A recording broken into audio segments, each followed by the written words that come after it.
I'm Mary, and I am 62 years old, and we're here in Hopkins Grove, which is a small rural community outside of Madrid, Iowa. Hi, Mary.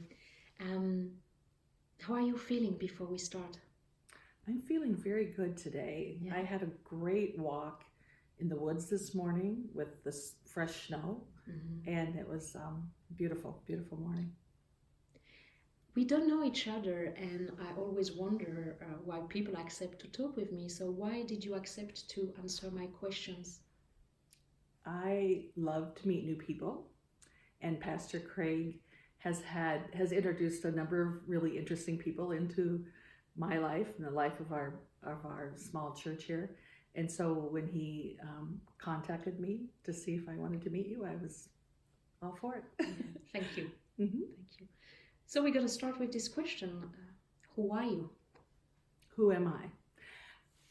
It's, obviously a great question. I am, I think, primarily a person of the earth. I grew up just a few miles from here, lived here my entire life, grew up on the river in the middle of a family of 14 kids. And I've really I made a very conscious decision to stay here on the land. And when you said if you might cry, I didn't think I would, but here I am already. And I've been very blessed to be in this community and on the land here where I live. Is it anything that you would like to share with us about your story? What is your story? My story, yes, and I understand that you're interested in questions of faith, and here we are at Hopkins Grove, where I am. I was fifth generation in this church. My daughter's sixth, and my granddaughter's seventh generation here. Although I grew up Catholic, my mother was Irish Catholic, and my father, who had been a Swedish Lutheran, became Catholic, and we were very, I would say, very devoted Catholics. We went to Catholic school. I loved, I think I was a bit of a mystic as a child. I spent a lot of time in the woods, but I also, and church, and I saw him as the same thing. I always felt as at home in the woods and at church as I did anywhere else, and I loved all the ritual. I loved the quiet. I loved the smells, the incense, until I was about 18. And then I really started to seek as well. I started to question my faith and question what did Catholic mean? What were all the rules about? Why couldn't women lead services? It was still in Latin. The church, a lot of the service was still in Latin in those days, and I loved the sound of it. But I started to want to really question, what are we really saying? What am I professing? Is it true to my heart? Is it really something I believe in? And so I really went on a large faith journey and attended many other churches, many other denominations. Really came out of that in about 4 or 5 years, really feeling most at home in the wild, on a lake, in the water, in the woods. Found earth-based religions and paganism to be a filling and fulfilling faith. And then I got married and started to have kids, and had a couple of kids, and thought, this small church that my father belonged to was here and struggling, had only a few families left in it, and I decided I needed a community as well, a faith community. I had a strong spiritual base for myself, but I really felt like for my children and for just to be a part of the community, it would that it would work here, and it is a lot of work. It's taken a lot of work, and it's been a long journey. I mean, that was about 40 years ago that I started coming here, and we've had our ups and downs and rounds, and but we've been so blessed. We've been really blessed in the last 4 years to have Pastor Craig as our pastor, who is cracking us open, digging out, not allowing us just to come and sit in the pews, but really helping us remember why are we Christians and why are we Christians, and what is it about our Christian faith that calls us to step out into the world and really make a difference for people. And so I've always been really involved in environmental work, and I guess humanity maybe would be the way to say it. And so right now I'm really involved in the climate crisis and the interfaith group that's here in Iowa that is working toward helping people share their stories about what climate change is doing in their life, and helping them think about what solutions they can be part of, that enriches their life and gives our planet a chance, gives us a chance to make a better future for our children. So, will you vote in 2020? Pardon? Will you vote in 2020? I always vote. I've voted every single election since I turned 18. Yeah. And I've been very active in politics. I really, truly believe that, we have to stay involved in our world to make the world that we want. And so, yes, I will definitely vote in 2020. I'll caucus in January. I've already been out doing a little talking for. I haven't chosen a candidate yet, but it'll definitely be a Democrat. Okay. Yeah, I've always felt like my faith called me to be active, and not in a way that says, well, this is who you're supposed to vote for because you're this or this or this, but because again, if the kind of world I want to see, I feel like,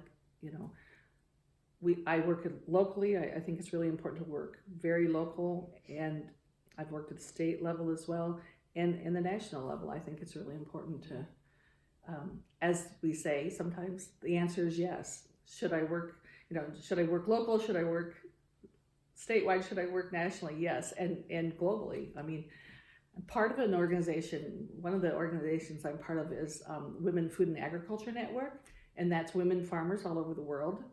And it's been a fabulous experience to be part of that. I've been able to travel to a number of different countries and live with and talk to and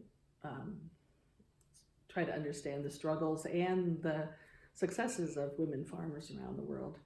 And to me, that's it's been a really important part of my life. Does it bring you joy? I like to talk about joy. What brings you joy? It absolutely brings me joy.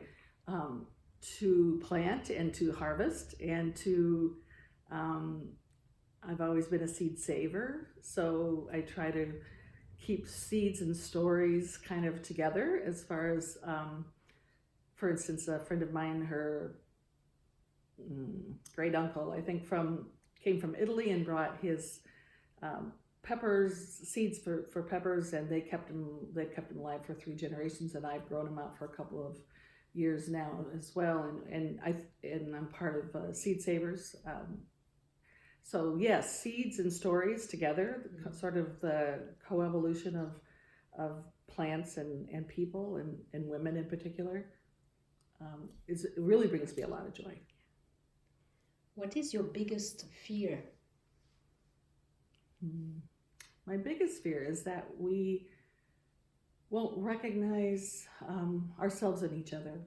I really believe we are one, that not only humans, but I think animals, rocks, wind, water, we're all part of the same universe. And I really fear that we won't recognize that we won't, we'll let, we'll let things separate us and push us apart. And when we do that, then we don't meet our full potential. That's true. And that's, to me, is the saddest thing, to see all the potential and not see it reached. Do you feel anger sometimes? Lots of anger. Yeah.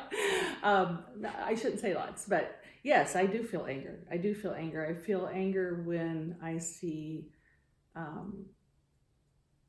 oppression, when I feel like the power imbalances are nearly insurmountable. They're not insurmountable. I totally believe that power can be held by everyone, and that we can lift each other's voices up and try to equalize power. But I do recognize more and more as I age, as I get older, that that power is abused in many ways, and that people suffer for that. And not only people, but animals in the earth and lots of things suffer because of that. And that's probably where my anger comes forth the most, is when I see injustice. What are you proud of? Pardon? What are you proud of? What am I proud of? Ooh, I'm proud of my children. I have 2 children and 4 grandchildren. And I'm very proud of them. I'm proud of my family, my birth family.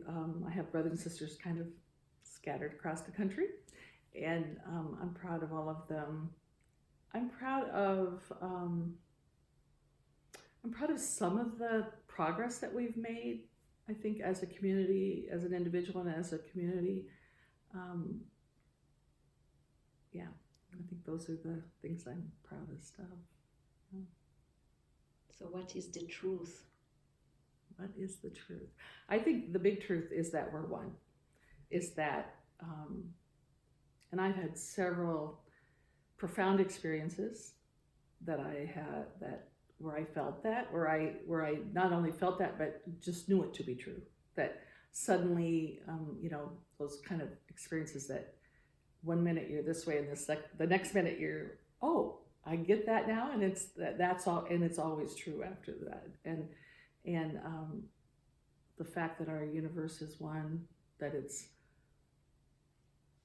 mysterious and in some ways unknowable, but in many other ways so very knowable if we open ourselves to it and like you're doing, work toward understanding it. So what is your truth? What is my truth? I really, I think that my truth is, again, that we're all one, and that love can overcome, that love can bring us together, that we need to be able to see. I really relate to the saying of the God in me sees the God in you, that that spirit is pervasive, and that we look for it, that we find it in the dark places, in the light places, in the cold places, the warm places. That spirit is always there if we could find. And for me, that is my truth: is to look for it, is to see where spirit lies. Do you need anything? What do you need? What do I need? That's always such a hard one. Yeah, I need community. I really thrive on relationships, and understanding. I think I need understanding. Sometimes I think that we hold our truth back because we're not sure how people will accept it, or whether it'll make us, sort of an outlier in the community.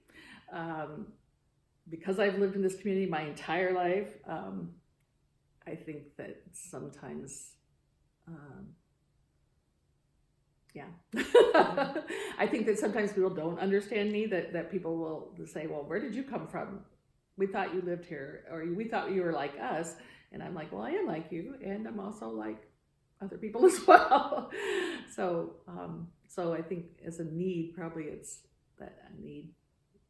Yeah, there's a need to be part of the community, but also a need to be able to have that community accept me.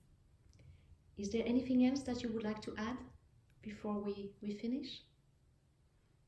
That I would like to ask? Not to add, to ask. Or did you say to add? Okay, But add. you can ask also something if you prefer. I would love to ask you all the same questions. We will at some point. Yes, yeah.